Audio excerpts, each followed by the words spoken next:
You are standing in a courtyard at night. A fire crackles in the middle of it, throwing orange light on stone walls. Soldiers move in and out of a doorway a few feet away. Somewhere behind that door, a trial is happening. A trial that will decide in a matter of hours whether the story of the entire human race bends toward hope or collapses into silence. And here, by the fire, a man is warming his hands. He is trying to look like he belongs. He does not. A servant girl walks past, glances at him, and says something you would think was harmless. You were with him too. Just a sentence. Just an observation. But watch his face. Something in him goes cold that has nothing to do with the night air. I don't know him, he says. She isn't finished. Neither is he. A little while later, someone else points at him, recognizes his accent, his walk, something about the way he stands, and he denies it again, louder this time, more convinced, more convincing. And then a third voice, a third accusation. And this time he doesn't just deny it, he calls down curses on himself. He swears an oath. He says with his own mouth, I do not know the man, about the man he has followed for 3 years, eaten with, walked beside, called Lord. And in the distance, a rooster crows. Here's what should stop you cold. This man, this specific man, on this specific night, with curses still warm on his lips, is not written out of the story. He is not quietly removed from the account and replaced with someone more reliable. Somewhere in the pages ahead, the same man will be handed something extraordinary. We will get to that. But not yet. This is not a story about talent. This is not a story about credentials. This is not a story about being impressive enough, brave enough, or clean enough to earn a place in God's plan. This is a story about the people God chose who had absolutely no business being chosen. A fugitive who could barely speak. A woman the whole town had a name for. A man hiding in fear. A king who broke almost every command he was given, and a friend who denied he even knew his Lord. 5 people, 5 failures, and 5 callings that changed the world anyway. Stay with me, because if you've ever felt like the disqualified one in the room, you are about to meet the kind of person God has always chosen. Start with the fugitive. Moses grew up inside a palace. He had every advantage Egypt could offer: education, status, a future practically guaranteed. Jewish historian Josephus later wrote that the Egyptian court expected great things from him, even military command. And then in a single afternoon, Moses threw all of it away. He saw an Egyptian overseer beating a Hebrew slave, and something in him broke. He killed the man. He buried the body in the sand. And when word got out, he ran. For 40 years, Moses did not lead nations. He watched sheep. He lived in a foreign land, married into a foreign family, and became, by every visible measure, a nobody. The prince Egypt expected to command armies was now a shepherd nobody back home would have recognized. And then one day, in front of a bush that would not stop burning, God told him he was going back to Egypt, not to hide, but to stand in front of Pharaoh and demand the freedom of an entire people. Moses' response is almost funny if it weren't so honest. He told God he wasn't the right man for the job. He said he was slow of speech and slow of tongue. In the Hebrew, the phrase is kavod peh, which literally means heavy of mouth. He wasn't being modest, he was telling the truth. And God's answer wasn't to fix the flaw before sending him. God sent him with the flaw still there. A murderer with a speech problem became the man who spoke to Pharaoh and led 2 million people out of slavery. But it gets stranger. Move to a different city, a different kind of outsider. Jericho sits behind its walls, waiting for an Israelite army it has heard terrifying stories about. And inside that city lives a woman named Rahab. The text doesn't soften what she was. She ran an inn, and by every account she was a prostitute. Not a misunderstood woman with a complicated past. A prostitute in an occupied Canaanite city with a Canaanite name and no claim whatsoever to the promises of Israel's God. 2 spies come to her for shelter. And instead of turning them in, she hides them on her roof under stalks of flax, lies to the king's men at her own front door, and asks for one thing in return: that when the walls fall, her family will be spared. She has no reason to believe in the God of Israel. She has only heard rumors, a sea that split, a wilderness that didn't kill an entire nation. And on those rumors alone, she risks her life. Here's what most people miss. Rahab isn't a footnote in Israel's story.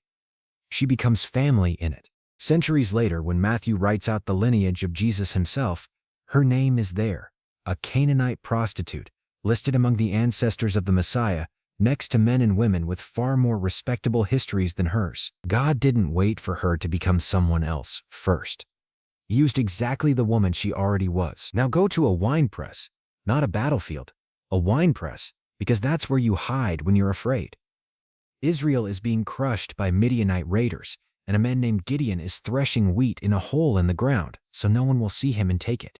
This is the same man an angel is about to call mighty man of valor. Gideon doesn't accept the title. He argues with it. My family is the poorest in Manasseh, he says, and I am the least in my father's house. The Hebrew word he uses for himself is na'ar, the same word used for an insignificant young man, someone who hasn't earned a voice yet. He isn't fishing for sympathy. He believes it about himself, and God doesn't argue him out of his fear in one conversation. God lets him ask for sign after sign, a fleece wet with dew, then dry, then wet again, because Gideon needs proof, and God is patient enough to give it to him. Eventually, this frightened farmer leads 300 men against an army as numerous as locusts, and wins. A fugitive who couldn't speak well, a woman the whole town had a name for, a man too afraid to thresh wheat in the open, 3 different kinds of disqualified, 3 impossible assignments, and in every case, the disqualification didn't disappear before the calling arrived. It was still there when God said go. Pause here for a second and notice the pattern. A fugitive, a prostitute, a coward hiding in a hole in the ground. 3 completely different lives, 3 completely different failures, and in every single case, God didn't wait for the disqualification to go away first. He called them exactly as they were. If this is the first time you're watching one of these, hit subscribe, because we go through the Bible one pattern at a time, and this is one of the deepest ones there is. And if you've made it this far, drop a comment and tell me which one of these 3 has hit you the hardest so far. Moses, Rahab, or Gideon. Because it only gets more personal from here. Here's the part nobody tells you when they talk about David. Long before he was a king, he was the boy nobody thought to call. When the prophet Samuel came to Jesse's house looking for Israel's next king, Jesse paraded 7 sons in front of him. Tall ones, strong ones, the kind of sons a father is proud to introduce. David wasn't even in the room. He was outside with the sheep. Nobody thought the shepherd boy was worth mentioning. Samuel anointed him anyway. Oil poured over the head of a boy who, in his own family's eyes, wasn't a contender. And for years, that's the David you'd want to make a movie about. The boy who faced Goliath with a sling. The fugitive who spared King Saul's life twice when he could have taken it. The poet who wrote psalms that people still read at gravesides 3,000 years later. But watch what happens once he actually has the throne. One evening, David is walking on his roof, not out fighting, not out leading, just walking. And he sees a woman bathing on a nearby rooftop. Her name is Bathsheba. He finds out she's married to one of his own soldiers, a man named Uriah, currently away fighting David's war. David sends for her anyway. And when she becomes pregnant, David doesn't confess. He tries to cover it up. When that fails, he arranges for Uriah to be placed on the front line of battle and then abandoned there, so the enemy will do what David doesn't want to do with his own hands. Say that plainly. The king who wrote "The Lord is my shepherd" committed adultery and then orchestrated a murder to hide it. This is where the story could have ended. Kings have been erased from history for less. But the prophet Nathan comes to David with a story. A rich man with countless flocks. A poor man with only 1 lamb. A lamb he raised like a daughter. And when a traveler visits the rich man doesn't touch his own flock. He takes the poor man's only lamb and serves it for dinner. David's anger burns. The man who did this deserves to die, he says. And Nathan looks at the king and says 4 words that must have landed like a blade. You are the man. David doesn't defend himself. He doesn't call his guards. He says simply, I have sinned against the Lord. And what follows is Psalm 51, one of the rawest prayers in the entire Bible, where David asks God to create in him a clean heart because he knows his own heart cannot clean itself. Here's what most people miss about this psalm. It isn't smooth over. It isn't a king managing his image. It's a man who committed adultery and murder, admitting he has nothing to offer God except his own honesty. And God doesn't erase David from the story. God calls him, later, a man after my own heart. Not because he never failed, but because of what he did after he failed. This is the escalation you need to see. Moses' disqualification was a flaw he was born with. Rahab's was a life she was born into. Gideon's was fear he hadn't yet outgrown. David's disqualification was different. His was a choice, a deliberate sin committed by a king who knew exactly what he was doing, and God still didn't walk away. Centuries later, a Christian writer named Augustine would confess something similar in his own life. Years of theft, sexual sin, and pride before his conversion, laid out with the same unflinching honesty David used in his psalm. It's the same pattern, repeating itself across 1,000 years. The disqualified are not the exception to how God works. They are, again and again, exactly who he works through. Now go back to that courtyard by the fire. You already know what happens there. A servant girl asks a question. A man denies knowing Jesus. Twice more, he denies it. The third time, he curses to make it believable, and in the distance a rooster crows, and something in him breaks open. Luke tells us that in that exact moment, Jesus turns and looks at Peter across the courtyard, not from a distance in time, right then. And Peter goes outside and weeps bitterly. That man was Peter, the same Peter who 3 years earlier dropped his fishing nets the moment Jesus called him.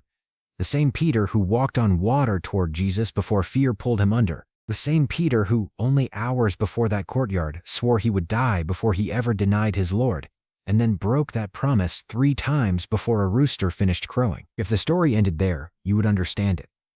A man's courage failed him at the worst possible moment, and that failure became the last thing anyone remembered about him. But it doesn't end there. Days later, on a beach at sunrise, the resurrected Jesus is already there when the disciples arrive. A charcoal fire glowing on the sand and fish cooking over it. The same kind of fire Peter stood beside when he denied him, and Jesus asks Peter the same question 3 times. Do you love me? 3 questions to undo 3 denials. Peter's answer grows more desperate each time, until by the 3rd question he says, Lord, you know everything. You know that I love you. And after each answer, Jesus gives him the same instruction. Feed my sheep. Not prove yourself first. Not earn this back. Feed my sheep. This is not a story about a fisherman who redeemed himself. This is not a story about a man who tried harder the 2nd time. This is a story about a Lord who looked at the exact man who denied him 3 times in one night and handed him the keys to build his entire church. Weeks later, at a place called Pentecost, this same Peter stands up in front of a crowd of thousands, the very crowd that had cheered for Jesus' crucifixion not long before, and preaches the sermon that becomes the founding moment of the Christian church. 3,000 people are baptized that day. The man who couldn't answer a servant girl's question without lying becomes the man who answers a hostile crowd without flinching. Think about the last time you were passed over. Not chosen for the job, not picked for the team, not given the apology you needed or the second chance you were hoping for. That feeling, that quiet certainty that you weren't enough, is exactly what Peter carried out of that courtyard, and it is exactly what Jesus walked toward, not away from, on that beach. Being overlooked by people has never been the same thing as being disqualified by God. So what do you do with all of this? Here is the first thing to take with you. This was never a one-time exception. A fugitive who couldn't speak. A woman the whole town had a name for. A man hiding in a hole in the ground. A king who committed adultery and murder. A friend who denied Christ 3 times in one night. 5 different failures. 5 different centuries. And the same pattern running underneath every one of them. God has never once waited for someone to become qualified before he called them. Here is the second thing. Whatever disqualification you're carrying right now, whatever you believe makes you the wrong person for what's in front of you, is not new information to God. He already knew it about Moses before the bush ever burned. He already knew it about Rahab before the spies ever knocked on her door. He already knew it about you before you were ever called anything at all. And here is the last thing, the one I want you to sit with. Being chosen was never about being ready. Moses wasn't ready. Rahab wasn't respectable. Gideon wasn't brave. David wasn't innocent. Peter wasn't loyal, not on that night. What each of them had in the end was not readiness. It was willingness. The willingness to stand up anyway, disqualification and all, when they were called. Which one of these 5 hit closest to home for you? Moses, Rahab, Gideon, David, or Peter? Tell me in the comments. I read every one. You were never too disqualified. You were just never asked to be qualified in the first place.